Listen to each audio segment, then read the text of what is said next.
Oui, comme je le dis, une fois que ces mesures seront prises sérieusement, vous verrez que la propagation sera stoppée, ça va s'arrêter et puis on aura euh, repéré les zones infectées pour pouvoir vite éradiquer cette maladie. Donc, il est mieux pour nous de dépenser ces 150 milliards, sinon les 200 milliards de francs CFA pour gérer cette situation dans l'intervalle de un mois.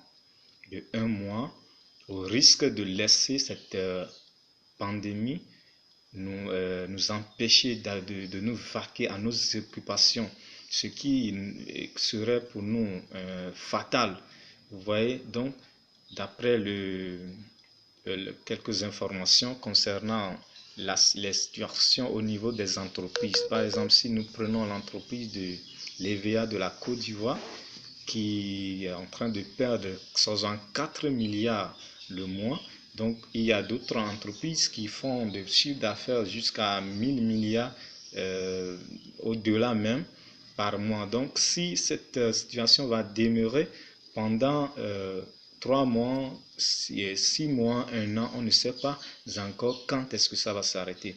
Donc, il faut évaluer déjà ce qu'on va perdre en termes économiques. Ce qu'on va perdre, ça va nous coûter beaucoup.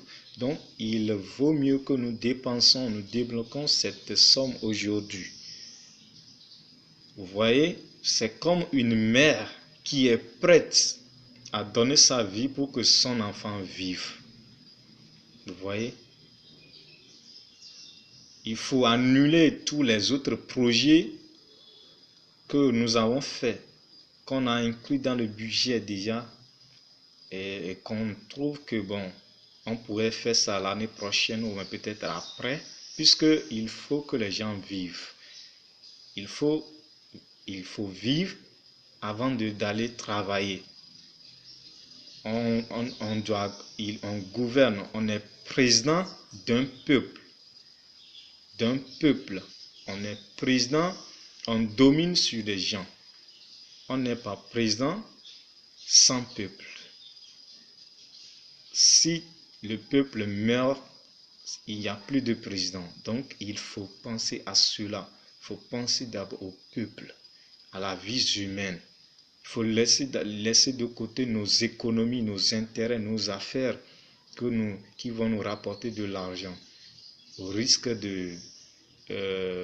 au détriment des vies humaines. Donc, il faut prendre ces fonds-là pour investir dans la santé du peuple.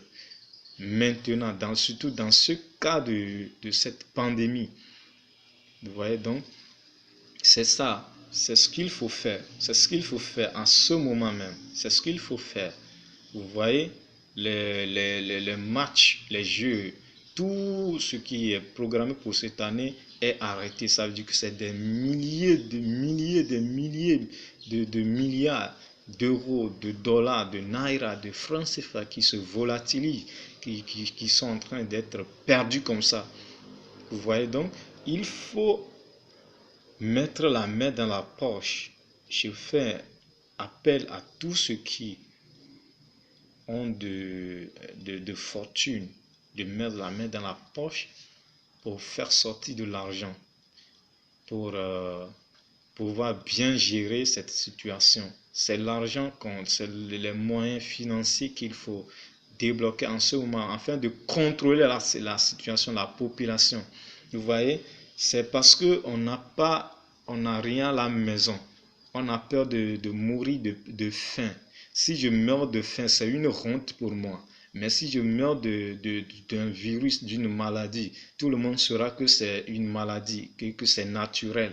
Mais si c'est la faim, on se moquera de nous. C'est ce qui fait que les gens ont peur et ils ne respectent pas le confinement. Ils ne respectent pas le confinement. Vous voyez donc, il faut faire accompagner